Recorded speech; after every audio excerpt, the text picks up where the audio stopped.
Welcome back. Let's review what we just learned about the module pattern. Using an IFI, we're able to create a scope, a function scope that mimics, well, a module scope. That is, we can just wrap an entire JavaScript file using this notation of an IFI, and everything inside of it will run because we're immediately invoking it, and will only return what we need to a variable that will be accessible on the global scope. So this is a global variable. The code that defines the module is wrapped in this function. And the clear benefit of this, instead of what we had before, is that we're only revealing one variable, polluting the global namespace just once with this variable, and we're hiding everything else. And everything that we want to make public, we can attach it to this variable, which is an object, and attach different properties and methods to it. And this is great for maintainability, right? By definition, a module is self-contained now. A well-designed module like this could just contain functionality and also lower the dependencies on other parts of the codebase. We can import whatever we need from the global variable space in here, so that inside of this function, instead of looking up the global scope, we can just look at our parameters that we imported from the global scope and use those instead. So that if we do anything like modifying jQuery inside of here, it won't affect the other parts of the code. Updating a single module is much easier when this module is decoupled from the other pieces of code.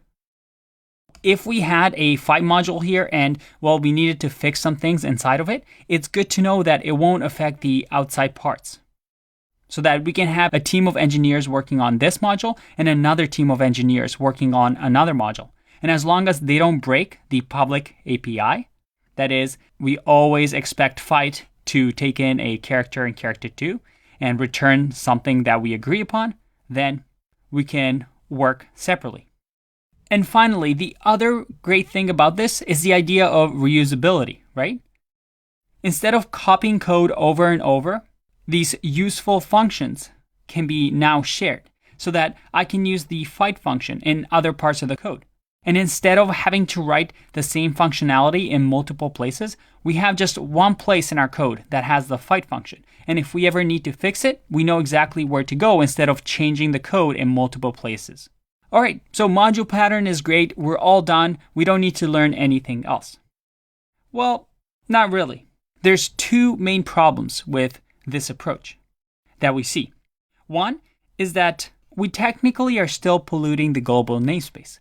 Fight module is still technically a variable on the global namespace. So that in here, if we had a script that was called fight module, and we refresh this, well, fight module now gets overwritten. So we've minimized the number of global variables, but we can still have name clashes. And then the other issue, and a lot of people who have worked with JavaScript in the past know this issue because it was a big headache, is that we don't necessarily know all the dependencies. So we have to make sure that the order of the script tags is correct. For example, if I remove this jQuery code and put it at the bottom of the page, that is after we actually use the jQuery module, or in here we're using the jQuery module before we actually tell the browser, hey, this is what jQuery is. If I save this and refresh, well, I get an error. jQuery is not defined because I'm using jQuery in here, and the computer doesn't really know anything about it because it was declared after.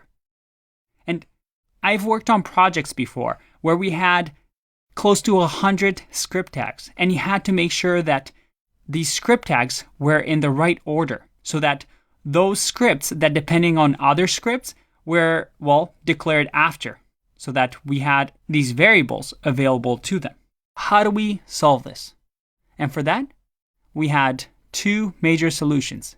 So let's find out what those were in the next video.